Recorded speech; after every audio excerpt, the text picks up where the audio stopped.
তো নমস্কার বন্ধুরা, এই মুহূর্তে সবথেকে বড় ব্রেকিং আপডেট হচ্ছে যে রাজ্য সরকারের অন্নপূর্ণা ভান্ডার প্রকল্প নিয়ে অবশেষে জারি হয়ে গেল বিরাট একটা নোটিশ।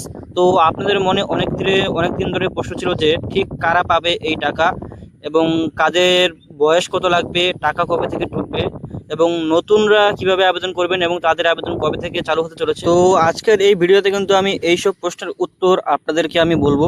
তো প্রথমেই দেখে নেওয়া যাক যে বলা হয়েছে যে নোটিশে যে টাকা কবে থেকে ঢুকবে।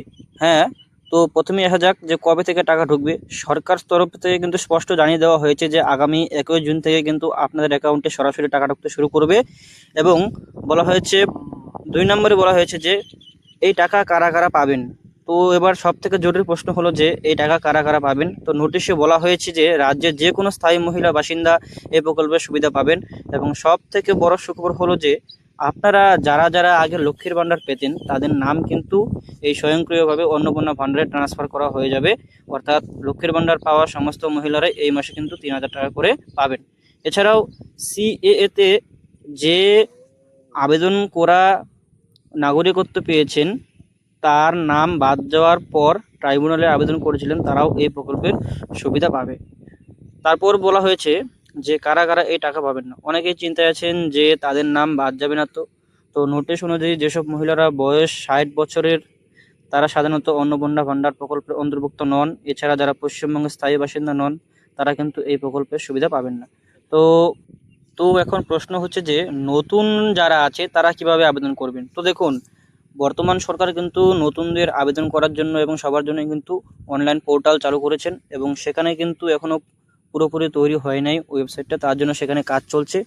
তো এখন যারা নতুন আছেন তারা কী করবেন দেখুন, যারা নতুন আবেদন করতে চান তারা কি করবেন, যারা এখনও পর্যন্ত কোনো প্রকল্পের টাকা পাননি তাদের চিন্তার কোনো কারণ নেই। অনলাইন পোর্টাল কিন্তু কাজ চলছে এবং আপনাদের কিন্তু 1 জুন থেকে কিন্তু ফর্ম ফিল আপ স্টার্ট হয়ে যাবে। তো আপনারা 1 তারিখ পর্যন্ত অপেক্ষা করুন নতুন যারা যারা আছেন। এবং বলে দিচ্ছি যারা যারা নতুন আবেদন করবেন তাদের বয়স সীমা কত লাগবে। এখানে কিন্তু বলে দেওয়া হয়েছে যে যারা নতুন আছেন তাদের কিন্তু বয়স লাগবে হচ্ছে 25 থেকে 60 বছরের মধ্যে হতেই হবে। অর্থাৎ 25 থেকে 60 বছরের বয়সী মহিলারা কিন্তু এই প্রকল্পের টাকা জন্য সম্পূর্ণ যোগ্য। তো এই সরকারি নোটিশ নিয়ে যদি আপনাদের কোনো প্রশ্ন থাকে তাহলে কিন্তু নিচে কমেন্ট বক্সে অবশ্যই জানান এবং ভিডিওটি ভালো লাগলে প্রচুর শেয়ার করে দিন, সব দিদি বোনদের জানিয়ে দিন। এইরকম সব দরকারি সরকারি খবর আপডেট পেতে চ্যানেলটি সাবস্ক্রাইব করতে আমাদের পাশে থাকুন। ধন্যবাদ।